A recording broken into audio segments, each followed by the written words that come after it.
Hi, Sally here. Hi. I'm here with Chandra. I got involved with Kundalini Yoga a couple years ago, and I found that it was so supportive for me in the two levels of pain that we've talked about. More the drama that happens in the office, the support of the stresses that happen in the office, and also the personal stress of dealing with that task, that day-to-day right in front of your face in your operatory. And Kundalini and Gong are amazing tools, and Chandra is so skilled at sharing and facilitating classes and healing in her sessions. So I asked her here to share with us a little bit about what drew her to Kundalini, what she gets out of Gong, and I'm just excited to have a chat with you today. Well, Sally, thanks so much for the opportunity. Hi, everybody. I like that, to share what drew me to Kundalini and what kept me there. And then through that, what introduced me to these beautiful instruments, the gong, and what I consistently hear from students, and what I invite others to come and experience and explore. So I've been practicing many different kinds of yoga for over 20 years. And I'm an explorer by nature. And so one day just looked at my local yoga studio and was going through classes, wanted to try something new. I was like, Kundalini, I don't know what that is. Okay, 6:30, I'm there. And I walked into the room and I instantly sensed that something was different. There was a higher vibration. There was this connectedness of the teacher with the students in a way that I, at least, had never experienced. And so I practiced for about a year and just wanted to know more about this technology that really integrates mind, body, and spirit in a very prescriptive way, and is able to help us take care of ourselves, both physically, emotionally, energetically, in a way that I hadn't seen with other technologies. And so what I would invite people to come and experience is a way to really connect more deeply with your authentic self. And what I mean by that is we all have had different life experiences. We have different belief systems that either were handed down from our families, from our communities, that we may have brought from past lives. And sometimes they even sit at such a deep level within ourselves, at a subconscious level, that we don't even realize how we're acting, until maybe we say something like, oh my God, I sound like my mother.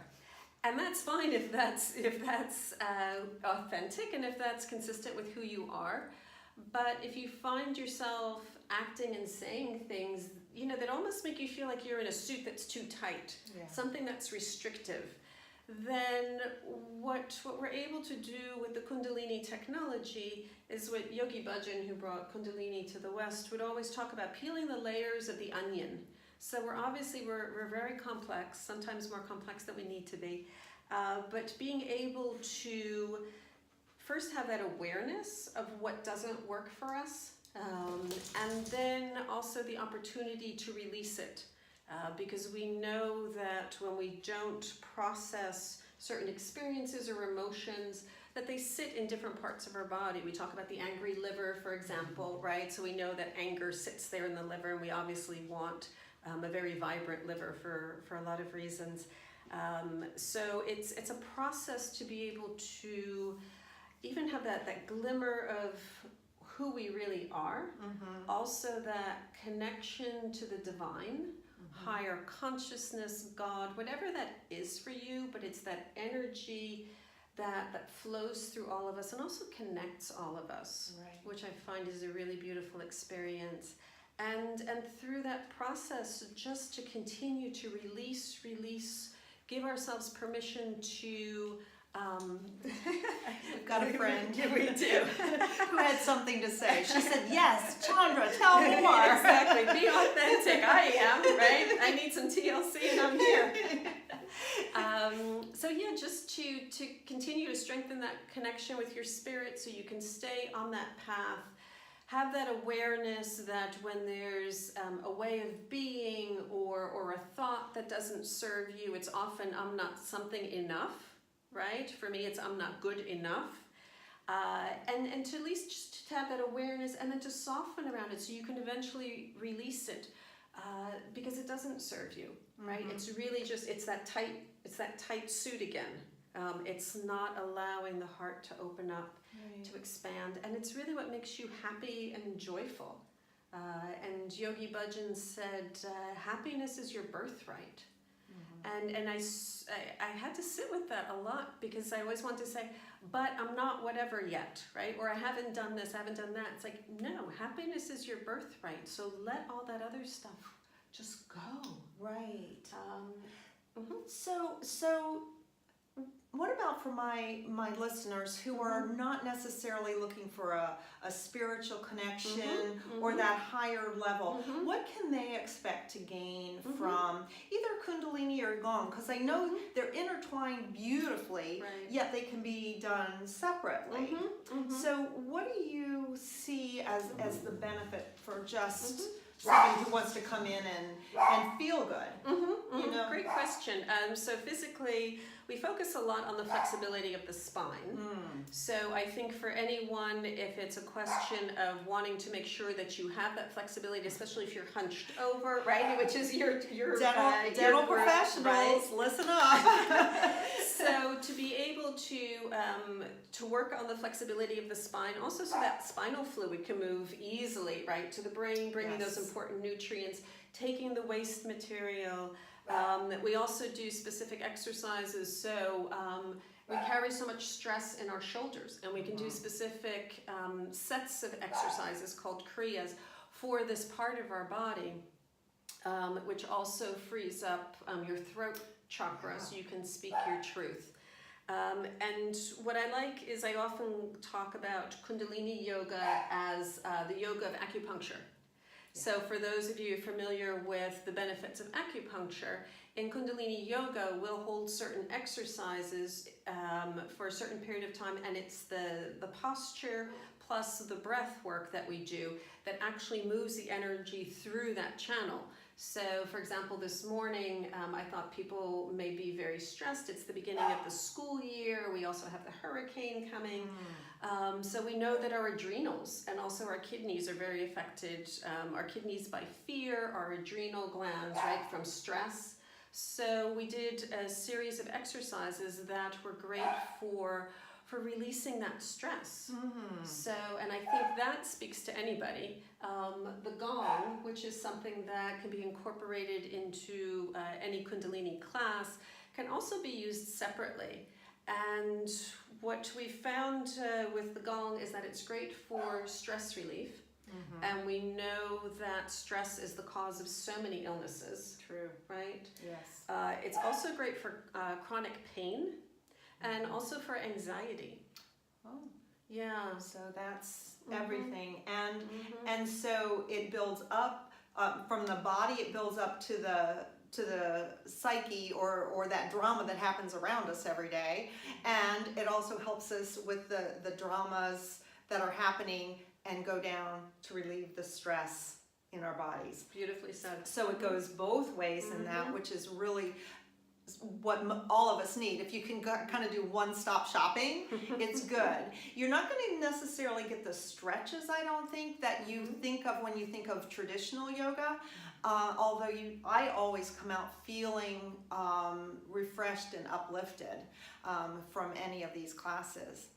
I'm kind of throwing this at you right now, but is there a special or a particular movement that you like yourself for when you're feeling just a little revved up? How do you?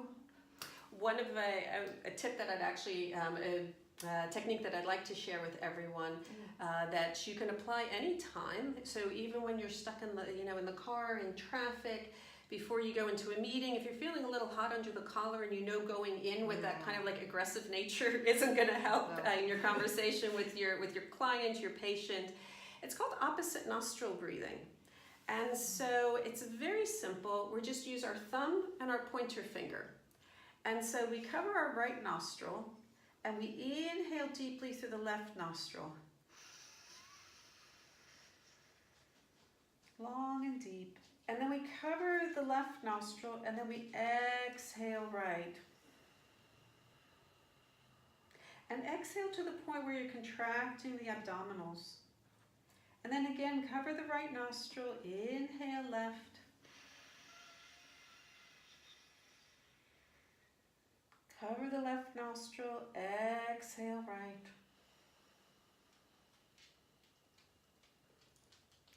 And continue. If you're able to set your timer, 3 minutes is great. And this is great for the sympathetic nervous system. So that sense of fight or flight, I always get that wrong. No. There's another F in there, but we won't talk about that here. And it's just bringing in that cooling energy. Yeah. And it just Very within relaxing. 3 minutes, it will actually affect your brain chemistry. Wow. That's quite profound. And you've heard me talk of breathing before. So do try this. That was really, really amazing. In just kind of just bringing down a little bit, bringing you back to your body. So you're not thinking in the future, which is when we often feel like we're ahead of ourselves, right? You know, the saying, I'm beside myself. Well, bring yourself back on board, right? And this breathing seems to really do a nice job with that. Well, Chandra, thank you so much. Thanks so much, Sally. That was wonderful. Now Chandra practices here in Alexandria, Virginia. And if you're local, where would they find you? Well, check out my website, www.soundwellness.biz. Because I offer private classes here in my studio and also groups certainly at Radiance Yoga Studio in Old Town. And if you check my website, you'll see I'm popping up in other places as well in the area and hopefully in the future a little bit further out. So, Awesome. So check your town website and see if there's anything that Chandra will be doing in your neighborhood. Thanks for joining us. Thanks, everybody. Bye for now.